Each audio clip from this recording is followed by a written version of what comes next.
Bismillahirrahmanirrahim. Assalamualaikum warahmatullahi wabarakatuh. Anak-anak sekalian, pada kesempatan kali ini, Bapak akan menyampaikan materi ajar introspeksi diri. Materi ini untuk kalian yang duduk di kelas 5 SD semester 2, bab 3, Akidah Akhlak. Pada kesempatan kali ini, Bapak akan menyampaikan urutan materi. Yang pertama ya, sebutkan judul introspeksi diri oleh Ali Imran, SDN 05 Negari Parambahan.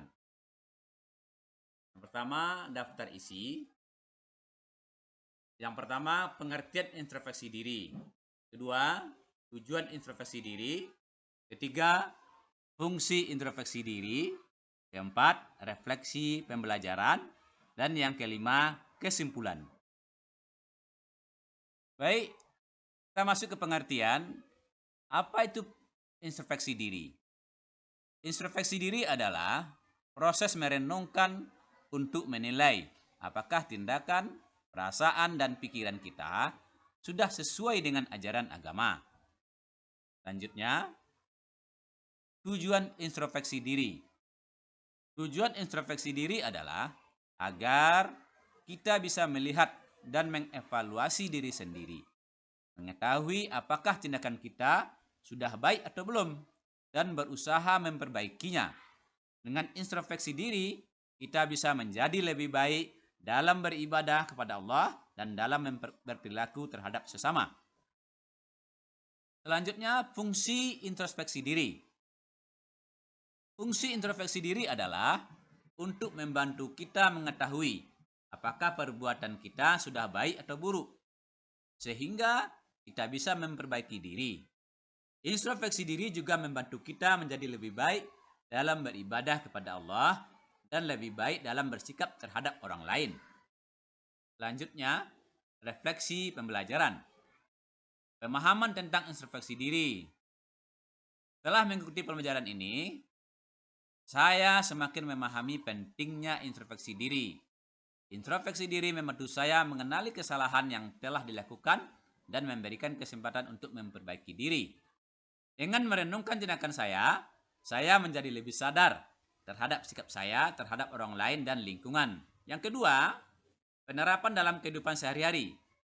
Introspeksi diri tidak hanya dilakukan saat pembelajaran agama, tetapi juga bisa diterapkan setiap hari. Misalnya, setelah pulang sekolah, saya merenungkan apakah saya sudah bersikap baik kepada teman-teman, membantu mereka yang membutuhkan, atau menjaga sikap sesuai ajaran Islam dengan introspeksi tiap hari. Saya merasa lebih baik dan termotivasi untuk terus memperbaiki diri. Kita ambil kesimpulannya, pelajaran tentang introspeksi diri sangat bermanfaat untuk kehidupan saya. Dengan introspeksi diri, saya bisa lebih mengenal diri, menyadari kekurangan, dan berkomitmen untuk menjadi pribadi yang lebih baik dalam pandangan agama Islam maupun kehidupan sehari-hari. Saya bertekad untuk menjadikan introspeksi diri sebagai kebiasaan agar bisa terus memperbaiki diri, sikap, dan menjadi lebih jujur, bertanggung jawab, dan lebih dekat kepada Allah Subhanahu wa Ta'ala. Berikut Bapak akan menampilkan video terkait introspeksi diri sebagai renungan bagi kalian semua. Selamat menyaksikan.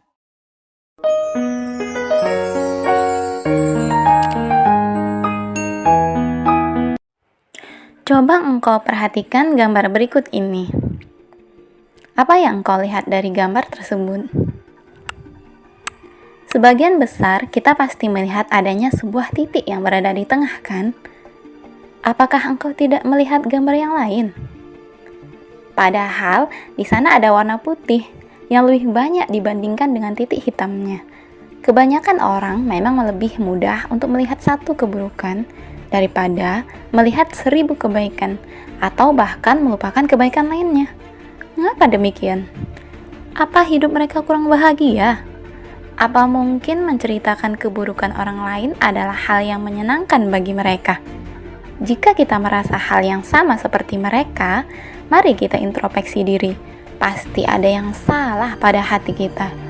Mari kita belajar mengkoreksi diri sendiri sebelum kita menyalahkan orang lain. Jangan melihat sisi buruk seseorang, tetapi kita lebih baik melihat sisi baiknya. Jangan sampai gajah di pelupuk mata tak terlihat, akan tetapi semut di seberang sungai tampak jelas di mata kita. Tidak ada pribadi yang sempurna di dunia ini. Setiap insan dianugerahi kelebihan dan kekurangan agar dapat saling menolong dan melengkapi satu sama lain. Setiap orang mempunyai cerita hidup yang berbeda-beda. Kalau ada yang kurang dari orang lain, sebaiknya cukup jadikan pembelajaran dalam hidup kita tanpa harus menjadi bahan pembicaraan. Yakin mau mencari-cari kesalahan orang lain? Bukannya mengurusi kehidupan diri sendiri sudah menguras banyak energi dan pikiran? Percayalah, masih sangat banyak hal yang bisa kita kerjakan dibandingkan dengan membicarakan keburukan orang lain. Saatnya hidup produktif dan berkarya untuk kebahagiaan kita sendiri dan juga orang lain. Waktu yang dianugerahkan sebaiknya tidak terbuang begitu saja, hanya untuk hal yang tidak bermanfaat. Saat kita menceritakan hal yang tidak baik tentang kehidupan orang lain, terlebih dahulu introspeksi diri. Kehidupan kita belum tentu lebih baik daripada orang lain. Coba kita balik posisinya. Bagaimana jika kita yang diceritakan tidak baik oleh orang lain? Setiap orang punya alasan untuk melakukan atas keputusan apapun yang dijalani dalam hidupnya. Belum tentu penilaian kita tentang kehidupan orang lain itu benar. Kalau memang benar-benar ingin tahu dan tujuannya baik, lebih baik tanyakan langsung tanpa harus bicara di belakangnya. Membicarakan keburukan kehidupan orang lain akan berisiko untuk merusak relasi kita dengan orang lain. Orang yang mendengarkan kita bicara bisa jadi punya pemikiran negatif mengenai sudut pandang kita. Mereka juga berpikir bahwa suatu waktu kita berpotensi untuk membicarakannya juga di belakangnya. Relasi kita akan hancur jika ternyata orang itu tahu.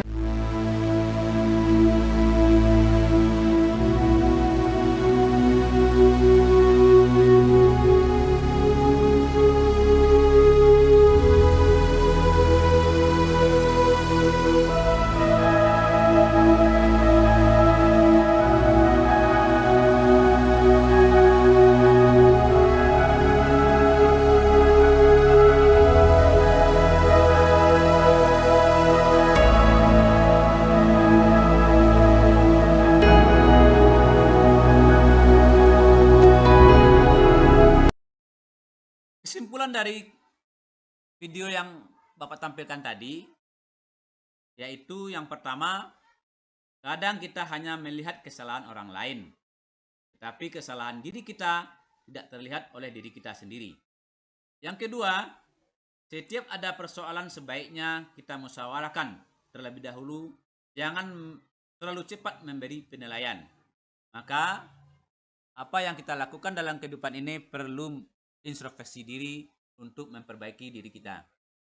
Demikian materi ajar tentang introspeksi diri. Semoga materi ini dapat membantu kita sebagai memperbaiki diri dalam kehidupan dan bermasyarakat.